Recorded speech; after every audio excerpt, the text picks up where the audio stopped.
I begin? Guess I'll start at the beginning of what I remember earliest in my existence here.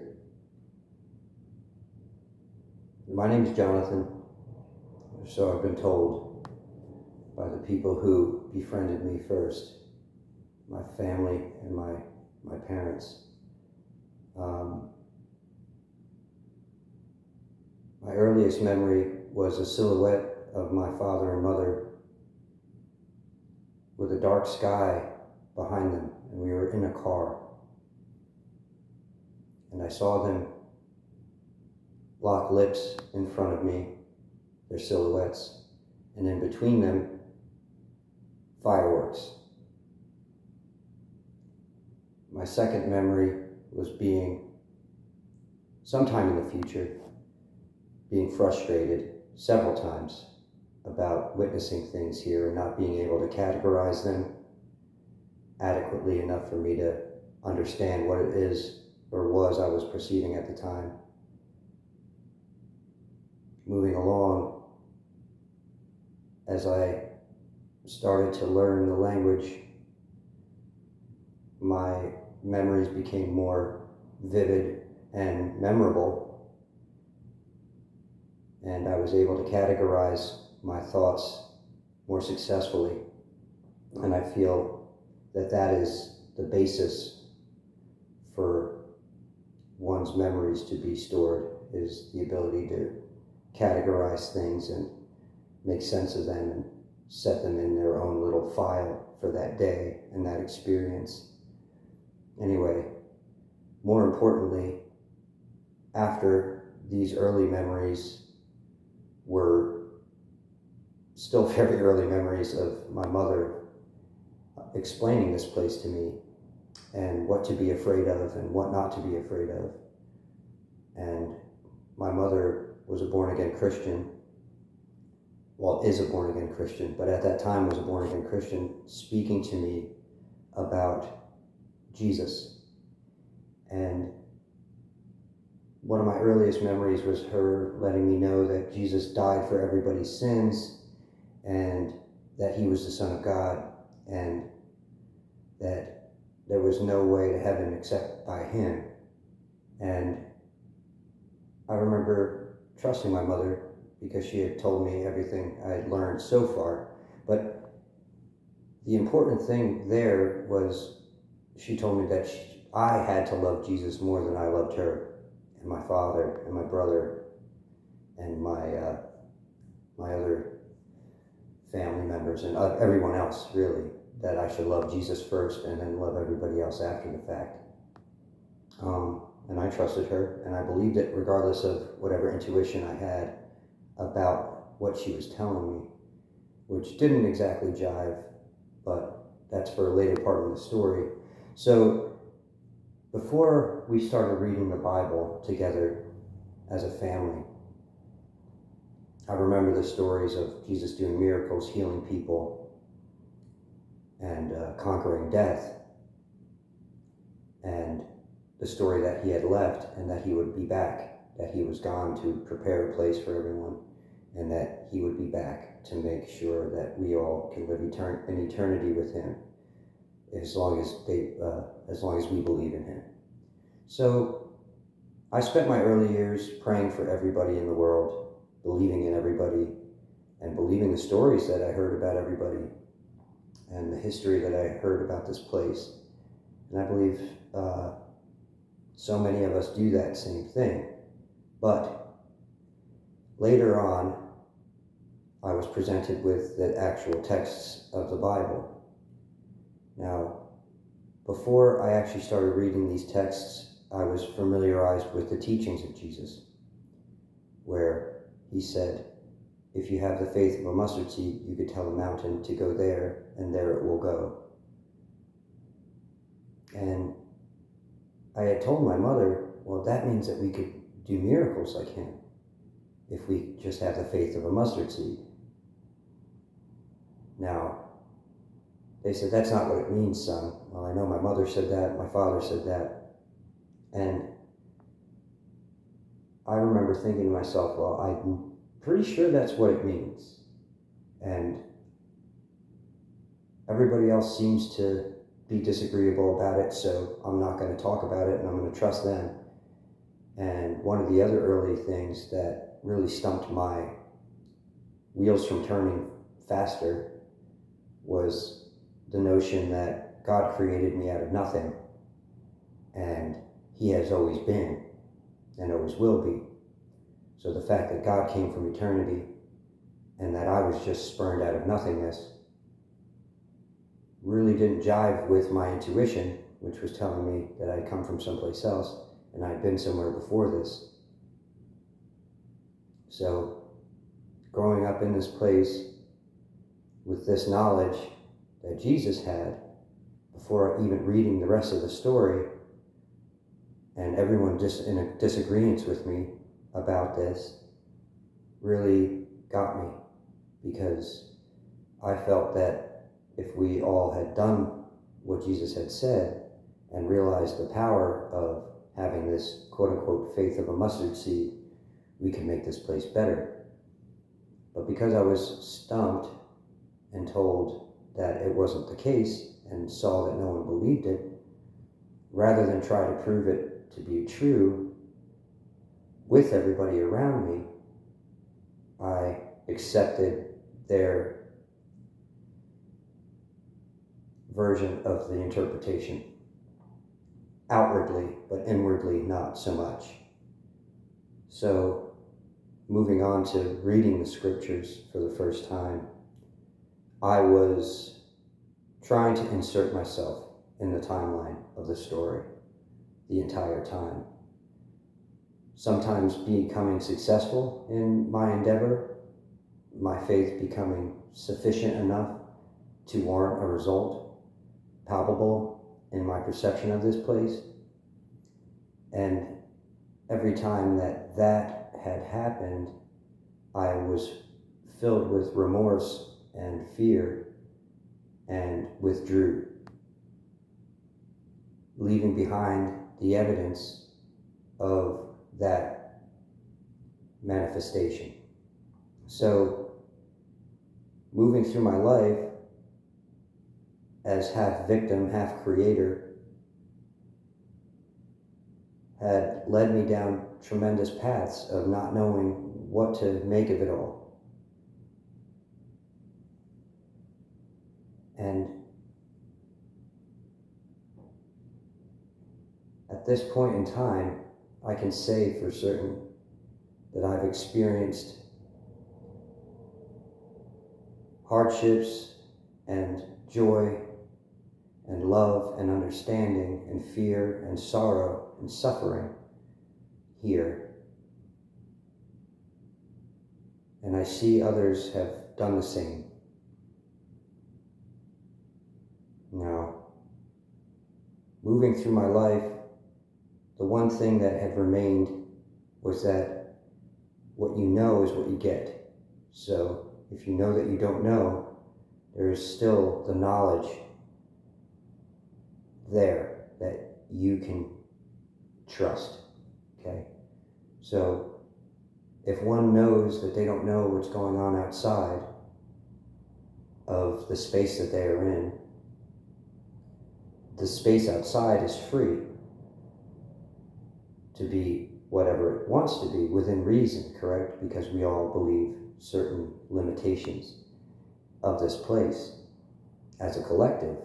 As far as what I've seen, I've met thousands of people, and out of the thousands of people I've met, I know what they have told me and what it appears that they believe. And I've watched the television, the tele-vision my entire life, and seeing faces and images over 100 years of faces and images of people at different times, sometimes being able to cross the veil of time and interact with these souls on some level. And at the end of the day, one is left with the two options to believe that they're either delusional or they're a creator in their own space. And the more time we spend alone, the less time we have with others to share this commonplace. Now, in this age of being able to share our thoughts and our space via these recording devices and audio recording devices, we don't have to feel so alone in that respect. But in our hearts and in our bodies, the feeling of loneliness does not escape many of us, and the fears of what can happen here sure do seem to outweigh the good that can happen here if you're looking at life through a certain lens. Now, I have never felt more responsible for the situation that we are all in, and less responsible for it at the same time than I have in the past. My entire life, I feel as if I held the keys to opening the doors to letting us all be free of this place. But I've never had the words to articulate what it is that I'm getting at. Well, if knowledge is truly power, then what I know about this place has helped this place thrive, but at the same time helped this place be a tough place to exist in. Now, I can't speak for anybody else because I don't know what anybody else is thinking, which is part of the beauty of this place and part of the amazing truths to come in the future. Now, what I've come to realize to be the true case here is that Jesus is exactly what it sounds like. It sounds like a group of beings screaming, telling me that it's all of them, not just one person, which is what I was led to believe, that there was this one man who was such a cool man and cared about everybody so much that he would die to make sure that everybody could live. And the psychology behind, I guess, the way I've been living my life came from the story of this man and how much my mother loved him more than me, and how much I wanted to be loved as much as he's loved. And I didn't realize that longing would drive me down this path of trying to figure out why everything's happening to everybody. Why are there certain people in control that don't deserve it? Why are all these stories coming to me from all of these different places? And why does it seem like with the snap of my fingers I could change it all, if in the place where I grew up that wouldn't do anything for the people that lived there? So where I went to school, where I met my friends, where I learned about the new movie that came out, or I learned about the new food item that was coming out at the restaurant down the street that was supposed to be serving food that I guess made those capitalistic corporations money rather than giving people nutrition. We opened up the doors for all types of malevolent forces to be poisoning us and dumbing us down and trying to keep us down. Now, I can say that I believe that none of us are to blame for how we got here. I do believe that we are to blame for if we don't get out of here as a group. And I can't just will it away because I don't know what you all believe, and I don't know if you all know what I know. So all I can do is share with you what I've learned to be true, which is I've held the fire and it's burned my hands. And I've also held the fire and it's not burned my hands at different occasions. But I wasn't able to not burn my hands until I knew that it wasn't going to burn my hands. And that took some work. So the ability to change what you know is a practice. And it's a dangerous one because of what can manifest in the process. Now, if I try to change what I know in front of non-knowers of that reality, I'll separate myself from that perceiver. And that I don't want to do. I don't want to leave anybody behind in this type of thinking without giving them my interpretation of how I got out. So I wasn't able to leave this place until I knew that it was just a choice. And once I realized this reality is whatever we want it to be, and this earth can be as massive or as small as we need it to be, that I understood that the veil could be lifted if we all just could change what we know on command. But it is the rigidness and structure of this place that has maintained its integrity for so long, and the fact that these rules have not been broken, that have maintained the validity of this place as well. So here we are, according to the dates and the time that has passed, allegedly, it's the year 2024. Here we are. Apparently Trump has had an assassination attempt recently, right? That's the storyline where I'm at right now. I don't speak any other language other than English, so there are so many thoughts and terminologies that I have no idea that people share and have together. And it's very difficult to try and connect on that level with people who don't understand how to form thoughts in the same way that I do in this language.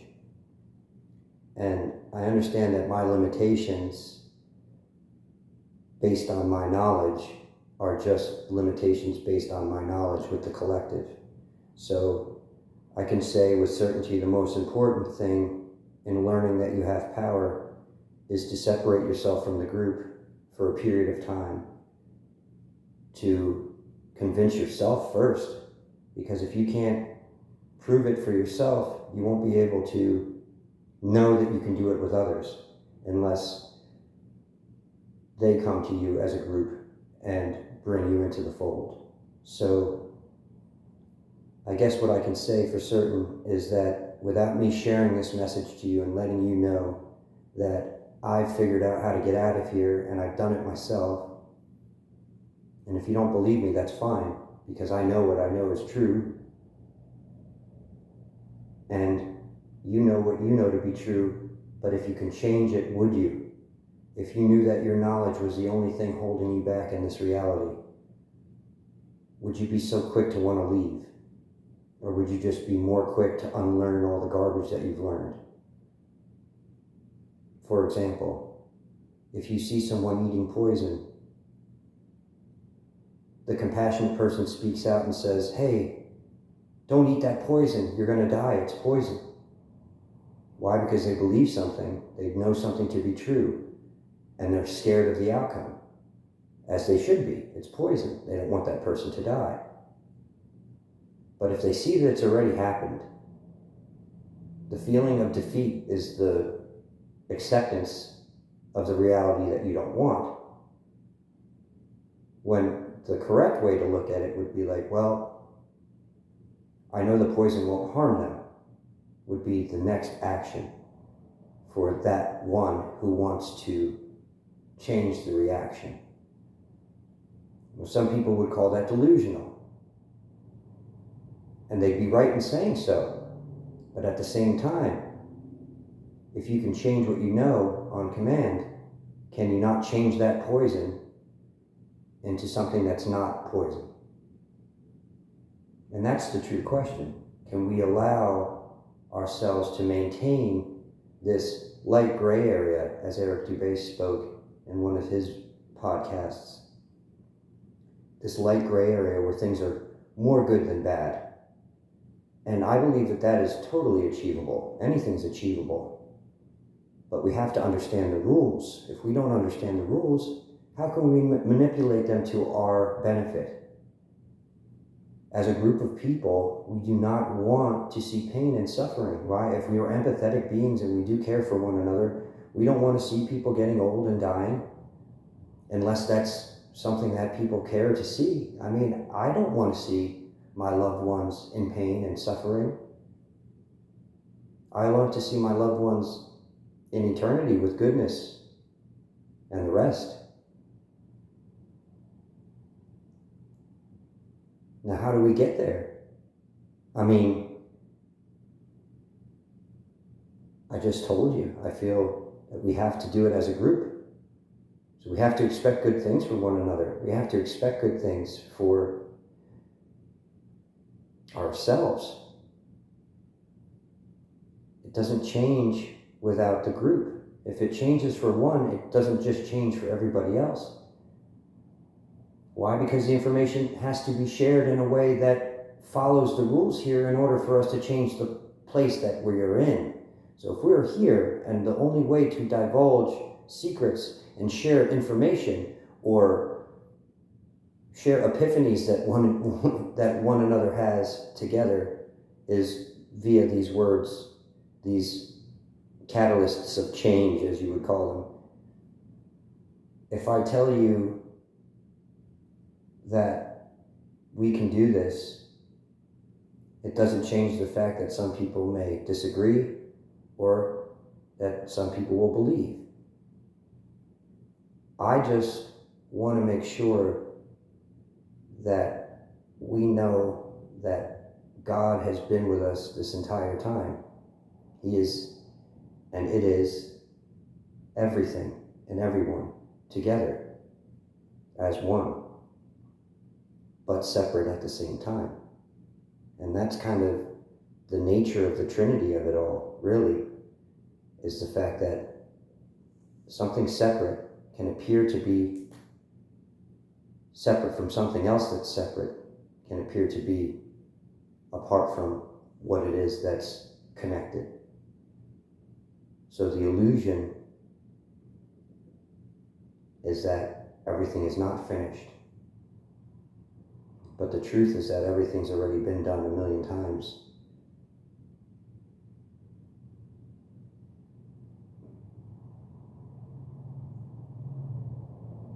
So what are we still doing? Well, I grew up in a place where people didn't know, and people were afraid, and bad things were happening, and people couldn't figure out why we couldn't change things. And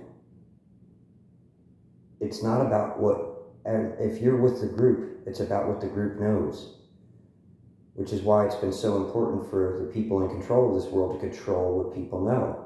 So if all the schools are teaching things based on this knowledge, some people may say it's for the greater good. That's why we tell people, hey, don't believe in that, but believe in this. And at the end of the day, it's the knowledge of these things that can hold the world together, but also keep the world enslaved in another way. So if we all just keep doing the same old thing and not taking responsibility for our knowing and how it affects the rest of us, then we're going to keep spinning our wheels here. I had to come back after I made it out of this place because everyone was like, in heaven, everyone was like, come be with us. Come be with us. It's fine. It's already finished. Don't worry. But that wasn't where I was. Now, where I was, part of me says, oh, that was a lie.